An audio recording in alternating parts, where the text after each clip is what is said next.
What's up guys, it is Anshul here back with another video, and today in this video let us talk about the Google Pixel 7a. This one over here is the latest budget smartphone from Google that promises to deliver a lot of the same features as the regular Google Pixel 7 but at a very low price. The Google Pixel 7a is basically a toned down Google Pixel 7 in the very right manner. Also, a reminder that the $100 price difference is just for the US market, and Canada has a difference of about 200 Canadian dollars, but you can still save $100 if you buy it from Amazon in some of the sale. And trust me, every time I open Amazon, it is about $50 less than the regular price that we see on the Google store itself. Now, as I said, the Google Pixel 7a looks very similar to the Google Pixel 7 with a plastic back, an aluminum frame, and a hole punch display. The back has a gloss finish that feels nice and creepy but also attracts a lot of fingerprints.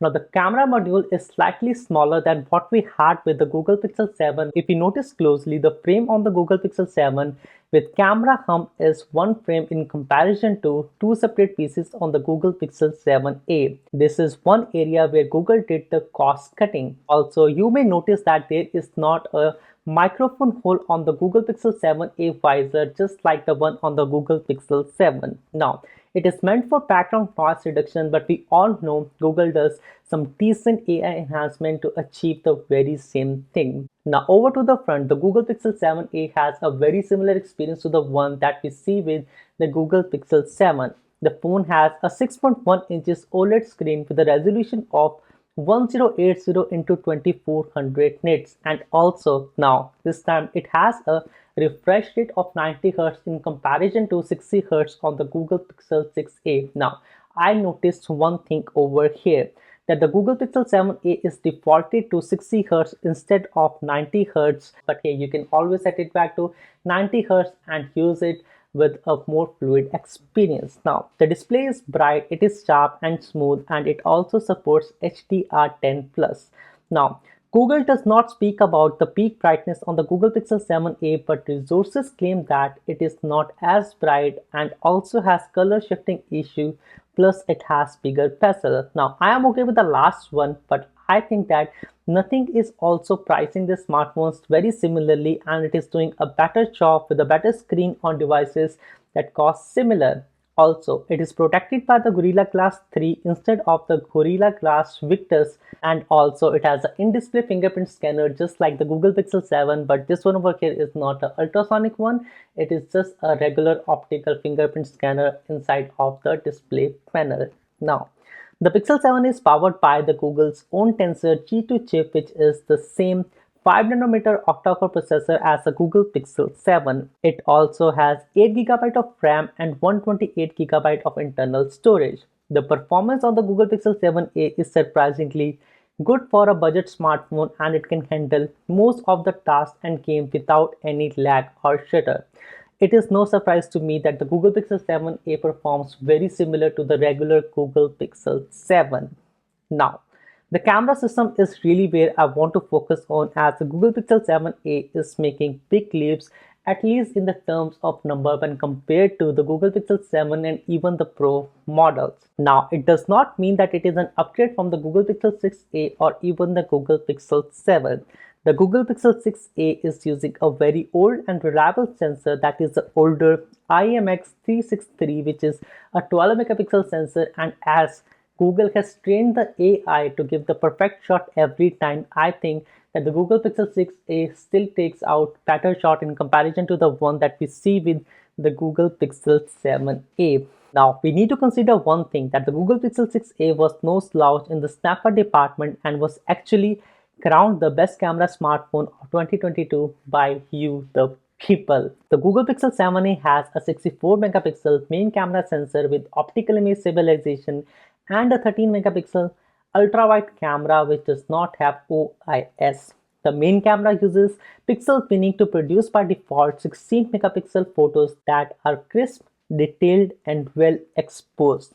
The colors are natural and accurate, and the dynamic range is excellent too. It is noticeably less better than I would say the Google Pixel 7, because we can see a lot of shots have a tint of green, and the HDR is not as good as the Google Pixel 7. The ultra-wide camera is also a decent one with a decent field of view and minimal distortion, but it lacks some details and sharpness as compared to the main camera. Now, I do not have an actual phone to share the photographs, but I went to the Best Buy. I took some photographs inside of the Best Buy and I could see the slightest difference when I compared to the Google Pixel 7. One thing to remember is that Google did not cut on some of the important features like twist to change camera feature, the auto transcribe feature, the clear calling feature, and the direct mic call feature. And one thing, this direct mic call feature is available only in the US market right now. The front-facing camera on the Google Pixel 7a is a 13 megapixel shooter that takes decent selfies with good skin tones and details. On paper, it is better than the Google Pixel 7's 10.8 megapixel front-facing camera with 95 degrees of ultra-wide view versus 92.8 on the Google Pixel 7. The battery life on the Google Pixel 7 is another area where it shines. It has a 4385 mAh battery that is slightly larger than the Google Pixel 7, and also it will last you a full day and more with a moderate use. It also supports wireless charging, which is a rare feature to see in a budget smartphone these days, but hey, it is just capped at 7.5 watts and it looks more like the earliest generation of wireless charging that we used to see 5 to 6 years ago, and not a very usable feature over here. But hey, I will take something in comparison to having nothing over here. The Google Pixel 7a supports wired charging up to 18 watts, which is slower in comparison to the latest Android phones in the market. Now again, the main selling point of the Google Pixel 7a is just the software over it. Now it runs Android 13 out of the box, which is the latest version of the Google's operating system. It also has 3 years of guaranteed software updates and security patches, which is more than what most of the Android phones offer.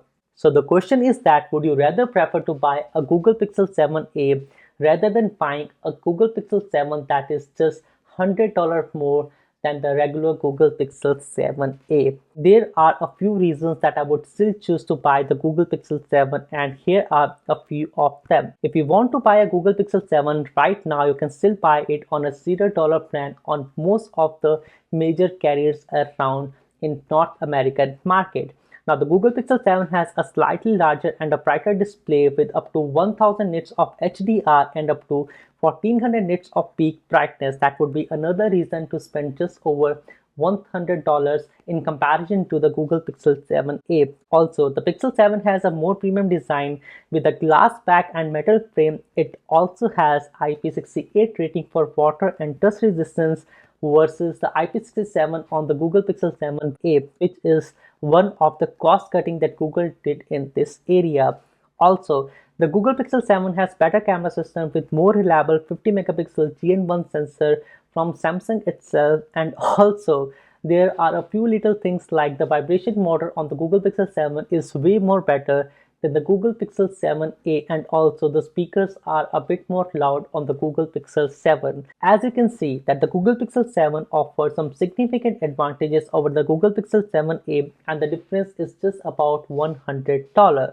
The question is, are these advantages worth the extra money? Well, that depends on your preferences and needs. If you're looking for the best camera smartphone performance in that price range with good build quality, good display, good design and durability and better charging speed, then yes, go with the Google Pixel 7. But if you're looking for a more affordable option and you want to buy from Best Buy or Google straight, I would say just go with the Google Pixel 7a because it is still a very good smartphone. So that's it for the review, guys. I hope you liked this video, and I hope that this $100 price difference is something that would not make a lot of difference when making this purchasing decision. I hope you liked this video. That was me, Anshul. Thanks for watching, and I will see you guys in the next one.